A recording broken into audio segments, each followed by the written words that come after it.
Welcome back to my channel. ಹೊಸದಾಗಿ channel ನೋಡ್ತಾ ಇದ್ದರೆ ಸಬ್ಸ್ಕ್ರೈಬ್ ಮಾಡಿಕೊಂಡು ಸಪೋರ್ಟ್ ಮಾಡಿ. ಸಚ್ಚಿದಾನಂದ ಸಾಯಿನಾಥ್ಗೆ ನಮಸ್ಕಾರ ಮಾಡುತ್ತಾ ಸಾಯಿನಾಥರ ಅನುಗ್ರಹ ಎಲ್ಲರ ಮೇಲೂ ಇರಲಿ ಅಂತ ವಿಡಿಯೋ ಪ್ರಾರಂಭ ಮಾಡ್ತಾಯಿದ್ದೀನಿ. ಸ್ನೇಹಿತರೆ, ನಮ್ಮೆಲ್ರಿಗೂ ಕೂಡ ಒಂದಲ್ಲ ಒಂದು ರೀತಿಯಲ್ಲಿ ಕೆಲವೊಂದು ಸಮಸ್ಯೆಗಳು ಅನ್ನೋದು ಬರುತ್ತೆ. ಸಮಸ್ಯೆಗಳನ್ನು ನಾವು ಪಕ್ಕಕ್ಕಿಟ್ಟರೆ ಸಂತೋಷ ಅನ್ನೋದು ಯಾವ ರೀತಿ ಕಾಣ್ತೀವಿ ಗೊತ್ತೇ ಆಗೋದಿಲ್ಲ. ಯಾಕಂದರೆ ಸಂತೋಷಕ್ಕಿಂತ ದುಃಖಗಳು ಜಾಸ್ತಿ ನಾವು ನೆನಪಲ್ಲಿ ಇಟ್ಕೊಳ್ಳುವಂಥದ್ದು. ಅದನ್ನು ಹೋಗಲಾಡಿಸೋದಕ್ಕೆ ಹಾಗೂ ನಾವು ಸುಂದರವಾದ ಜೀವನ, ನಮ್ಮ ಮನೆಯಲ್ಲಿ ಇರುವಂಥ ಸದಸ್ಯರು, ನಮ್ಮ ಮಕ್ಕಳು, ಗಂಡ ನಮ್ಮ ಮಾತನ್ನು ಕೇಳಬೇಕು, ನಾವು ತುಂಬ ಚೆನ್ನಾಗಿ ಅನ್ಯೋನ್ಯವಾಗಿ ಇರಬೇಕು, ನಮ್ಮ ಮನೆಯಲ್ಲಿ ಅಭಿವೃದ್ಧಿ ಇರಬೇಕು, ನಾವು ಕೂಡ ಎಲ್ಲರಂತೆ ಚೆನ್ನಾಗಿರಬೇಕು ಅಂತ ಹೆಣ್ಣು ಮಕ್ಕಳು ಒಂದು ಸಣ್ಣದಾಗಿ ಆಸೆಯನ್ನು ಇಟ್ಕೊಂಡಿರ್ತಾರೆ. ನಮ್ಮ ಮಾತೆ ಕೇಳಬೇಕು ಅಂತ ಹೇಳಿದ್ರೆ ಅದರಲ್ಲಿ ಸ್ವಾರ್ಥ ಇರೋದಿಲ್ಲ. ಯಾಕಂದರೆ ಒಂದು ಒಳ್ಳೆಯದು ಕೆಟ್ಟದ್ದು ಜೀವನದಲ್ಲಿ ನಾವು ಯಾವ ರೀತಿ ಇರಬೇಕು ಅನ್ನುವಂಥದ್ದು ಎಲ್ಲವೂ ಕೂಡ ಒಂದು ಮುಂದಾಲೋಚನೆ ಅನ್ನುವಂಥದ್ದು ಹೆಣ್ಣು ಮಕ್ಕಳಿಗೆ ಜಾಸ್ತಿ ಇರುತ್ತೆ. ಅದಕ್ಕೋಸ್ಕರ ನಮ್ಮ ಮಾತು ಕೇಳಬೇಕು ಅಂದರೆ ಕೆಟ್ಟ ದಾರಿ ಹಿಡಿಬಾರ್ದು. ಒಳ್ಳೆ ರೀತಿಯಲ್ಲಿ ನಮ್ಮ ಮನೆಯಲ್ಲಿ, ನಮ್ಮ ಸ್ವಂತದವರ ಹತ್ರ, ನಮ್ಮ ಸೊಸೈಟಿಯಲ್ಲಿ ಗೌರವ ಘನತೆಯಿಂದ ನಡ್ಕೊಳ್ಬೇಕು, ವಿದ್ಯಾವಂತರಾಗಬೇಕು, ಬುದ್ಧಿವಂತರಾಗಬೇಕು, ತುಂಬ ಚೆನ್ನಾಗಿ ಉತ್ತಮವಾದಂಥ ಜೀವನವನ್ನು ನಾವು ಮಾಡಬೇಕು ಅನ್ನುವಂಥದ್ದು ಪ್ರತಿಯೊಬ್ಬರಿಗೂ ಕೂಡ ಆಸೆ ಅನ್ನೋದು ಇರುತ್ತೆ. ಅದನ್ನು ನಾವು ನೆರವೇರಿಸ್ಕೊಳ್ಳೋದಕ್ಕೆ ನಾನಾ ಥರದ ತಾಪತ್ರೆಗಳನ್ನು ಪಡ್ತಾ ಇರ್ತೀವಿ.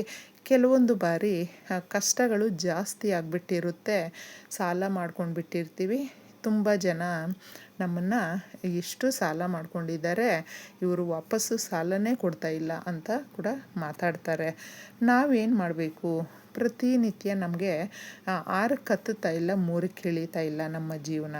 ಬದಲಾವಣೆ ಅನ್ನೋದಿಲ್ಲ. ಇನ್ನೂ ಬದಲಾವಣೆ ಅಂದರೆ ಕಷ್ಟಕ್ಕೆ ಜಾಸ್ತಿ ಗುರಿಯಾಗ್ತಾ ಇದ್ದೀವಿ ಅನ್ನುವಂಥವರು ಪ್ರತಿಯೊಬ್ಬರಿಗೂ ಕೂಡ ಸ್ನೇಹಿತರೆ ಗುರುಬಲ ಅನ್ನುವಂಥದ್ದು ಮುಖ್ಯವಾಗಿ ಬೇಕೇ ಬೇಕು. ಏಕೆಂದರೆ ಗುರು ದೇವತೆಗಳಿಗೆ ಗುರುವಾಗಿರುವಂಥ ಬೃಹಸ್ಪತಿಯನ್ನು ನಾವು ನೆನೆಸ್ಕೊಳ್ಳುವಂಥ ಗುರುವಾರದ ದಿನ ಹಾಗೂ ಶ್ರೀ ಮಹಾಲಕ್ಷ್ಮಿ ಶ್ರೀ ಮಹಾವಿಷ್ಣುವನ್ನು ಪೂಜಿಸುವಂಥ ಈ ದಿನ. ಏಕೆಂದರೆ ಲಕ್ಷ್ಮಿಯ ವಾರಗಳು ಅಂತ ಹೇಳಿದ್ರೆ ಗುರುವಾರ ಹಾಗೂ ಶುಕ್ರವಾರ ಆಗಿರುತ್ತೆ. ನಾವು ಪುಟ್ಟದಾಗಿ ಮನೆಯನ್ನು ಕ್ಲೀನ್ ಮಾಡಿಕೊಂಡು ಹೊಸ್ತಿಲನ್ನು ತೊಳೆದು ಅರಿಶಿನ ಕುಂಕುಮ ಇಟ್ಟು ಮನೆಯನ್ನು ಸ್ವಚ್ಛ ಮಾಡಿ ಪುಟ್ಟದಾಗಿ ದೀಪಾರಾಧನೆ ಮಾಡುವಂಥದ್ದು ಇರುತ್ತೆ. ಈ ಥರ ನಾವು ಮಾಡಿದಾಗ ನಮ್ಮ ಮನೆಯಲ್ಲಿ ಪಾಸಿಟಿವ್ ವೈಬ್ಸ್ ಇರುತ್ತೆ, ತುಂಬ ನೆಮ್ಮದಿ ಅನ್ನೋದು ಇರುತ್ತೆ. ಇನ್ನೂ ಸ್ವಲ್ಪ ಹೊತ್ತು ಹಾಗೆಯೇ ನಿರಾಳವಾಗಿ ಕೂತ್ಕೊಳ್ಳೋಣ ಅನ್ನುವಂಥ ನಮಗೆ ಆ ಮನಸ್ಸು ಅನ್ನೋದು ಬರುತ್ತೆ.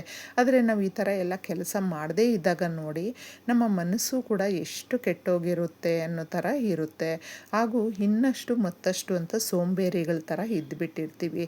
ಆದರೆ ಇದನ್ನು ಮಾಡಿಕೊಂಡಾಗ ನಮಗೇನೆ ಗೊತ್ತಿಲ್ಲದೆ ಒಂದು ಪಾಸಿಟಿವ್ ವೈಬ್ಸ್ ಅನ್ನೋದು ಸದಾ ಕಾಲ ನಮ್ಮ ಜೊತೆ ಇರುತ್ತೆ. ಸ್ನೇಹಿತರೆ, ನಾವು ಕೂಡ ಮನುಷ್ಯರೇ. ಒಂದೊಂದು ಸಾರಿ ಎಷ್ಟೆಲ್ಲ ದುಡಿಬೇಕು, ಏನು ಬದಲಾವಣೆ ಇಲ್ಲಪ್ಪ, ಇಷ್ಟು ಇರೋದಕ್ಕೆ ನಾವು ಈ ಥರ ರಾತ್ರಿ ಹಗಲು ನಿದ್ದೆ ಕೆಟ್ಟು ದುಡಿಬೇಕಾ ಅಂತ ಒಂದೊಂದು ಸಾರಿ ಅನಿಸುತ್ತೆ. ಮನೆಯಲ್ಲಿ ನಮ್ಮ ಯಜಮಾನರು ನಮ್ಮ ಮಾತು ಕೇಳಬೇಕು, ತುಂಬ ಅವರು ಖರ್ಚನ್ನು ಜಾಸ್ತಿ ಮಾಡ್ತಾರೆ ಅಥವಾ ಮನೆಯ ಸಂಸಾರವನ್ನು ತೂಗಿಸ್ಕೊಂಡು ಹೋಗ್ತಾ ಇಲ್ಲ, ಅರ್ಥ ಮಾಡ್ಕೊಳ್ಳೋದಿಲ್ಲ.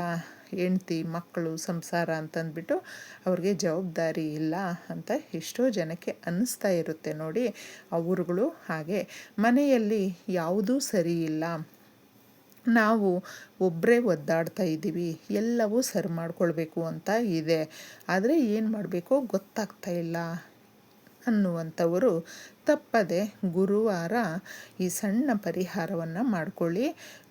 ಈ ಥರ ನಾವು ಒಂದು 3-5 ಕಂಟಿನ್ಯೂಸ್ ಆಗಿ ಗುರುವಾರಗಳು ಮಾಡಿಕೊಂಡ್ರೆ ಬಹಳ ದೊಡ್ಡ ಬದಲಾವಣೆ ಅನ್ನೋದು ನಮ್ಮಲ್ಲಿ ಕಾಣುತ್ತೆ. ಸ್ನೇಹಿತರೆ, ಒಂದು ಸರಿ ಮಾಡಿ ನಾವು ರಿಸಲ್ಟನ್ನು ನೋಡ್ತಾ ಇದ್ದೀವಿ ಅಂತ ಹೇಳಿದ್ರೆ ಅದು ತಪ್ಪಾಗುತ್ತೆ. ಕೆಲವೊಬ್ಬರಿಗೆ ಬೇಗ ಫಾಸ್ಟಾಗಿ ರಿಸಲ್ಟನ್ನು ಕೊಡುತ್ತೆ, 1 ವಾರ 2 ವಾರದಲ್ಲೇ. ಕೆಲವೊಬ್ಬರಿಗೆ ಒಂದು 3-4 ಅಂತ ಇರುತ್ತೆ ಸ್ವಲ್ಪ ಸಮಯ ಅನ್ನೋದು. ಅದಕ್ಕೋಸ್ಕರ ತಾಳ್ಮೆಯಿಂದ ಈ ಪರಿಹಾರವನ್ನು ಗುರುವಾರದ ರಾತ್ರಿಯಲ್ಲಿ ನೀವು ಮಾಡ್ಕೊಳ್ಳಿ. ಎಷ್ಟೊಂದು ಬದಲಾವಣೆ ಆಗುತ್ತೆ ಅನ್ನೋದು ನೀವು ಆರಾಮಾಗಿ ನೋಡಬಹುದು. ಒಂದು ಗಾಜಿನ ಲೋಟವನ್ನು ತಗೊಳ್ಳಿ, ಶುದ್ಧವಾಗಿರುವಂಥ ನೀರನ್ನು ನಾವು ಇದಕ್ಕೆ ಹಾಕಬೇಕು. 1 ಸ್ಪೂನಷ್ಟು ಅರಿಶಿಣವನ್ನು ಹಾಕಿ, ಅರಿಶಿಣ ಹಾಗೂ ಗಾಜು ನೀರು ಇದೆಲ್ಲವೂ ಕೂಡ ಏನಕ್ಕೆ ನಮಗೆ ಏನು ಸೂಚಿಸುತ್ತೆ ಅನ್ನೋದು ತುಂಬ ಜನಕ್ಕೆ ಗೊತ್ತಿರೋದಿಲ್ಲ. ಇದು ಟ್ರಾನ್ಸ್ಪರೆಂಟ್ ಆಗಿರುತ್ತೆ. ಗಾಜು ಅನ್ನುವಂಥದ್ದು ಸಮಸ್ಯೆಗಳನ್ನು ಅದು ತನ್ನಲ್ಲಿ ಬಿಗಿಯಾಗಿ ಇಟ್ಕೊಳ್ಳುತ್ತೆ. ನಕಾರಾತ್ಮಕ ಶಕ್ತಿಗಳನ್ನು, ಪಂಚಭೂತಗಳಲ್ಲಿ ಒಂದಾಗಿರುವಂಥ ನೀರು ಕೂಡ ನಮ್ಮ ಸಮಸ್ಯೆಗಳನ್ನು ಅಥವಾ ನಾವು ಸಂತೋಷವನ್ನು ಹೇಳಿದ್ರೂ ಕೂಡ ನಮ್ಮ ಕೋಪ, ನಮ್ಮ ಸಂತೋಷ ಅಥವಾ ನಮ್ಮ ದುಃಖ ಏನೇ ಇರಬಹುದು ಅದನ್ನು ನಾವು ನೀರ ಹತ್ರ ಹೇಳಿದಾಗ ಅದು ಕೇಳುತ್ತೆ ಸ್ನೇಹಿತರೆ. ಅದಕ್ಕೆ ಯಾವಾಗಲೂ ಅಷ್ಟೇ ನೀರನ್ನು ನಾವು ನಮ್ಮ ಕೈಯಲ್ಲಿ ಬಳಸುವಾಗ ನಮ್ಮ ಮನಸ್ಸಲ್ಲಿ ಉತ್ತಮವಾದಂಥ ಆಲೋಚನೆಗಳು ಓಡಾಡಿದಾಗ ನಮಗೆ ತುಂಬ ಒಳ್ಳೆಯದಾಗುತ್ತೆ. ಈ ಪರಿಹಾರ ಮಾಡುವಾಗ ನಿಮ್ಮ ಮನಸ್ಸಲ್ಲೂ ಕೂಡ ಉತ್ತಮವಾದಂಥ ಆಲೋಚನೆಯನ್ನು ಮಾಡಿ. ಪಂಚಭೂತಗಳಲ್ಲಿ ಒಂದಾಗಿರುವಂಥ ನೀರು ಬಹಳ ಸಹಾಯ ಮಾಡುತ್ತೆ ಮನುಷ್ಯನಿಗೆ. 1 ಸ್ಪೂನಷ್ಟು ಅರಿಶಿಣ ಹಾಕಿ ಅದರಲ್ಲಿ 1 ಅಥವಾ 2 ಬೆಳ್ಳುಳ್ಳಿ ಎಸಳನ್ನು ಹಾಕಿ. ಬೆಳ್ಳುಳ್ಳಿ ಎಸಳು ಅನ್ನುವಂಥದ್ದು ನಮ್ಮ ಸುತ್ತಮುತ್ತ ಇರುವಂಥ ಜನ ಇರಬಹುದು, ನರದೃಷ್ಟಿ ಅಂತ ಹೇಳ್ತೀವಲ್ವ, ಅವರ ಕೆಟ್ಟ ಮನಸ್ಸಿಂದ ಆಲೋಚಿಸಿ ನಮ್ಮ ಮೇಲೆ ಕೆಟ್ಟ ಪ್ರಭಾವ ಬೀರುವಂತೆ ಮಾಡಿರ್ತಾರೆ. ಅದನ್ನು ತಿರುಗಿಸಿ ವಾಪಸ್ ಕೊಡೋದಕ್ಕೆ ಬೆಳ್ಳುಳ್ಳಿ ಸಹಾಯ ಮಾಡುತ್ತೆ. ನಿಂತ ಜಾಗದಲ್ಲೇ ನಮಗೆ ಆ ಕೋರಿಕೆಗಳು ನೆರವೇರಬೇಕು, ಸಮಸ್ಯೆಗಳು ಬಗೆಹರಿಬೇಕು, ಅಂದುಕೊಂಡಿರುವ ಕಾರ್ಯಗಳು ಸರಾಗವಾಗಿ ಆಗಬೇಕು ಅನ್ನೋದಕ್ಕೆ ಮೊಗ್ಗಿರುವಂಥ ಲವಂಗಗಳನ್ನು 1-2 ತಗೊಳ್ಳಿ. ಇಷ್ಟನ್ನು ನೀವು ಅರಿಶಿಣದ ನೀರಿರುತ್ತಲ್ವ ಅದ್ರ ಒಳಗಡೆ ಹಾಕಬೇಕಾಗುತ್ತೆ.